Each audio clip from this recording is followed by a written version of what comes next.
Fair trial act یہ پاکستان کا قانون ہے. میں صرف یہ اس لیے بتا رہا ہوں، اس سے پہلے ڈاکٹر صاحبہ اس کے اوپر پوری بات کریں. یہ قانون یہ کہتا ہے کہ کوئی کسی کا فون ٹیپ نہیں کر سکتا. کوئی ایجنسی، ISI، IB، پولیس، یہ کسی کا فون ٹیپ نہیں کر سکتے جب تک یہ انٹیریئر منسٹر کو کہیں اور انٹیریئر منسٹر عدالت میں جائے اور پھر عدالت کا جج ان کو اجازت دے کہ ہاں یہ ملک کی ضرورت ہے، یہ اس سے دہشت گردی بچ سکتی ہے یا ملک کے کوئی نیشنل انٹرسٹ پروٹیکٹ، وہ پھر اجازت دیتا ہے اور اس اجازت کے بعد پھر فون ٹیپ کر سکتے ہیں. اس کے علاوہ کوئی فون کسی کا ٹیپ نہیں کر سکتا. تو پھر میں آپ کو یہ بتا دوں کہ بے نظیر بھٹو کی حکومت 1996 میں جب ہٹائی گئی تو ایک وجہ دی گئی تھی سپریم کورٹ میں کہ بے نظیر کے گورنمنٹ کے دوران فون ٹیپس کیے جاتے تھے بڑی بڑی پرسنالٹیز کے اور سیاسی مخالفین کے اور ججز کے. یہ ایک وجہ دی گئی تھی 96 میں. میں اس سے پہلے آپ کو بتا دوں کہ امریکہ کا بڑا طاقتور پریزیڈنٹ تھا صدر نکسن. نکسن کی واٹر گیٹ سکینڈل ہوئی کیا تھی کہ وہ مخالفین کے فون ٹیپ کر رہا تھا، اس کی وجہ سے اس پریزیڈنٹ کو ریزائن کرنا پڑا. تو آج یہ جو کھلے عام ہو رہا ہے، پہلے تو میں چاہوں گا کہ ڈاکٹر یاسمین آپ سے بات کریں، اس کے بعد پھر میں بات کروں گا. بسم اللہ الرحمن الرحیم. کل دوپہر میں جب یہ آڈیو لیک ہوئی تو میں نے جب وہ آڈیو سنی تو مجھے امیڈیٹلی احساس ہوا کہ یہ کس مقصد کے لیے یہ لیک ہوئی ہے. وجہ یہ تھی کہ میں پچھلے 4 ماہ سے خان صاحب کی جو JIT بنی تھی، خان صاحب پہ جو قاتلانہ حملہ ہوا تھا، اس JIT کو فالو اپ میں کر رہی تھی اور خاص طور پہ جو اینٹی ٹیررسٹ کورٹ ہے گجرانوالہ کا، اس میں فالو اپ کر رہی تھی.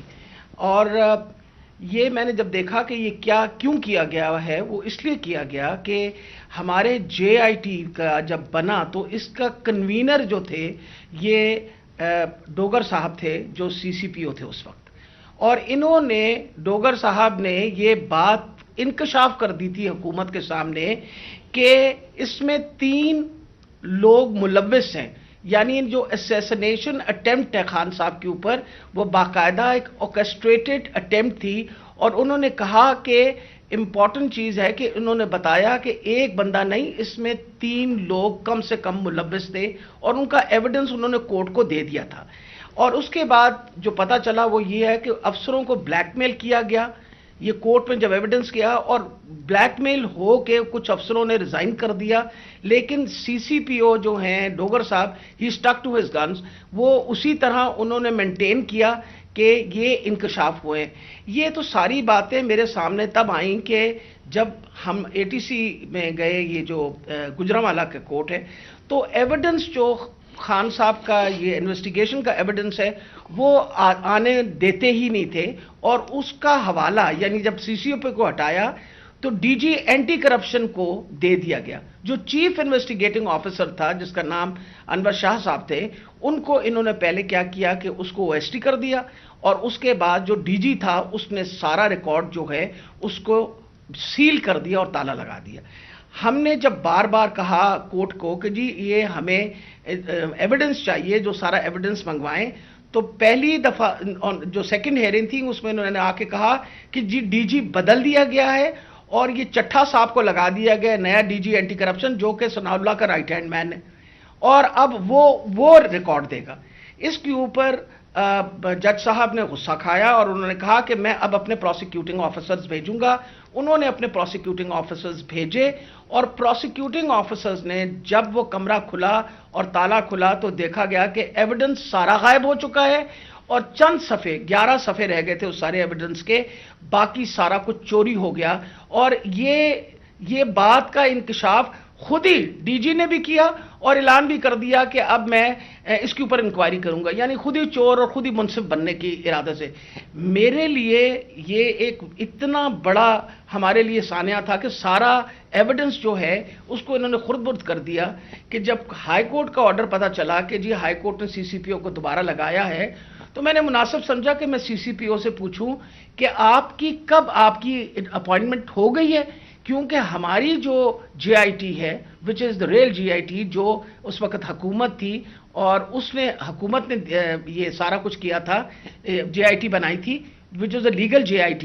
تو ہم نے تو آلریڈی اس پہ ہمیں ٹرسٹ تھا کہ یہ بندہ جو ہے, تو میں نے ان سے پوچھا کہ آپ کب تک جوائن کر رہے ہیں, تو انہوں نے کہا جی ابھی تک میرے آرڈرز نہیں آئے. وہ آپ نے سارا ٹیپ سنا جس کے اندر کوئی ایسی بات نہیں پوچھی گئی. اس میں مجھ سے سوال پوچھے گئے کہ کنسرن کیوں تھا.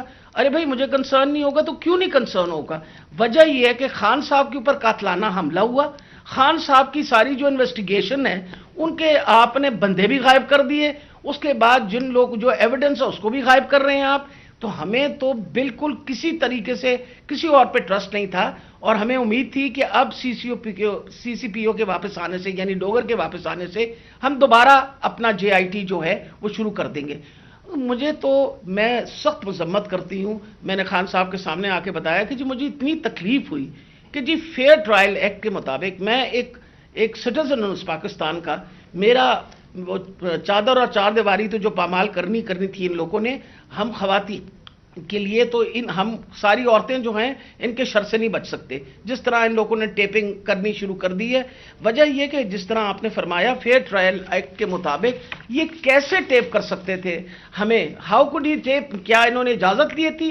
کیا یہ ثناء اللہ جو انٹیریئر منسٹر ہے یہ کسی جج کے پاس گیا تھا, اس نے جا کے جج سے اجازت لی تھی؟ I want to know about it. اور میں انشاءاللہ خان صاحب کو بتایا میں کہ میں کورٹ میں جا رہی ہوں اور میں کورٹ کے اندر سے جا کے یہ سارے سوالوں کا جواب دوں گی کہ یہ ISI, IB یا پولیس میں سے کس نے ٹیپ کیا اور پھر کس طرح ریلیز کیا.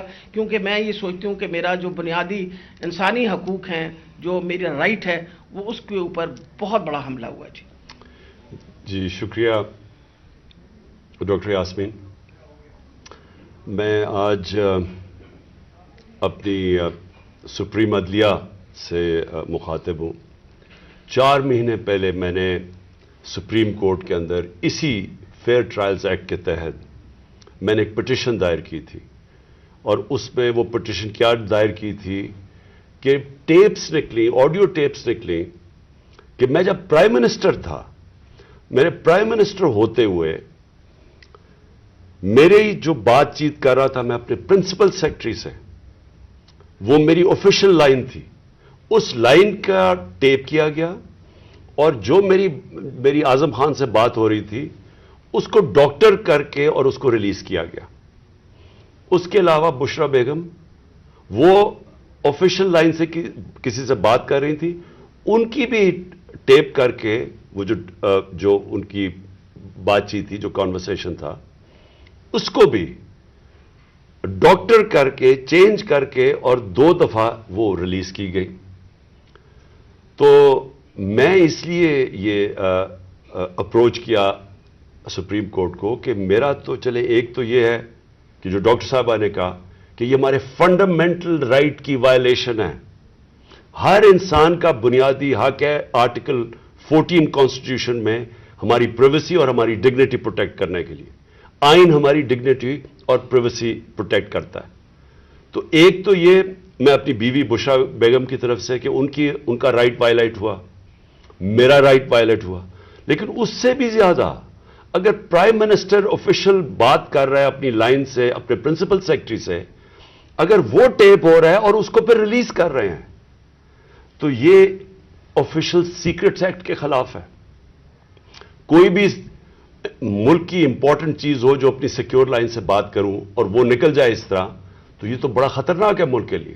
کوئی بھی پرائم منسٹر کی بات چیت نکل جائے, اور اس کے بعد شہباز شریف کی اور وہ مریم کی بھی کوئی آڈیو ٹیپ لیکس نکلی, اور اس کے اندر بھی اس میں تو خیر اور باتیں ہو رہی تھی. تو میں اس لیے کہنا چاہتا ہوں کہ ہماری عدلیہ کو اس کے اوپر ایکشن لینا چاہیے, کیونکہ یہ تو ایک اب پوری معاشرے میں ایک بیماری پھیل گئی ہے. جب کوئی کسی کو بلیک میل کرنا ہوتا ہے اس کی ٹیپ نکلاتی ہے. سپریم کورٹ کے جج کے اوپر ان کی پرویز لائی کی وہ کوئی ٹیپ نکلائی, اور وہ صرف بلیک میل کرنے